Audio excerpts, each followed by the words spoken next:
My name is Anthony Faust, and today I will be discussing President Biden's new policy, the Student Debt Relief Plan, and why he should reverse this policy. On August 24th, 2022, President Biden announced a three-part student loan forgiveness plan that will work to forgive a certain amount of federal student loans.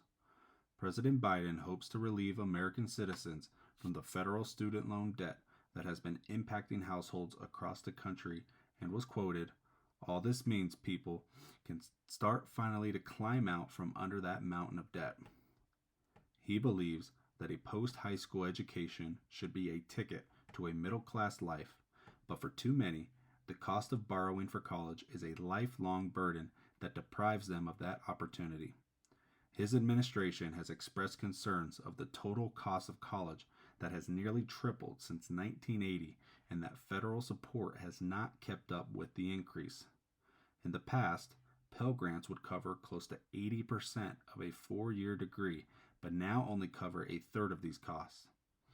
The Department of Education analysis has found that the average undergraduate student with a loan graduates with close to $25,000 in debt. Nearly one-third of the borrowers have accrued debt but no degree, and many of these students could not complete their degree because of the cost of attendance was too high. This new policy will look to cancel up to $20,000 in federal student debt per borrower for individuals who are making less than $125,000 per year, as well as for couples that are making less than $250,000 per year.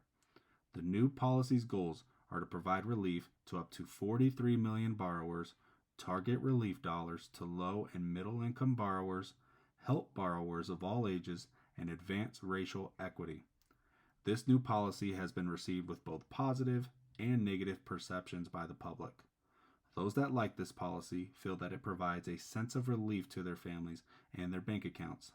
Some borrowers have called this cancellation life-changing and will provide them more security to pay for their mortgage or furnish their homes. Others view this new policy as a great step towards decreasing the racial disparities.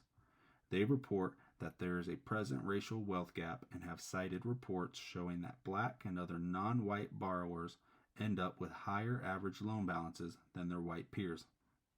President Biden was quoted, "To finally think about buying a home or starting a family or starting a business. And by the way, when this happens, the whole economy is better off." This statement has shown to align with those in the public who view this new policy as a positive change. On the other end of the spectrum, other members of the public have expressed concerns of this new policy and do not like it. Some of the main concerns with this new policy are economically and the negative impacts that this student loan forgiveness policy will have on the economy. They argue that this policy has built-in regressivity, with Penn Wharton estimating that approximately 70% of the $10,000 debt cancellation would benefit borrowers in the top 60% of income earners because a disproportionate amount of debt is held by couples close to the income gap. The need to change this policy has become even more true because of the current environment of the United States economy. Currently, the rise of inflation has grown to numbers not seen for many years. According to the Labor Department, the Consumer Price Index has climbed 8.2% since September of 2021.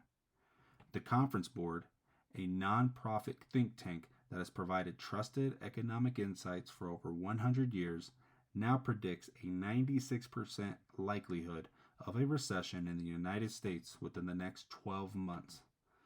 Estimates by the prestigious business school Penn Wharton estimates that the student loan forgiveness policy will cost the American taxpayers $311 billion, which will amount to more than $2,000 of extra taxes per taxpayer. This additional impact towards an already hurting economy will provide crippling effects to the taxpayers. It will bring greater economic turmoil amongst the very community it looks to protect.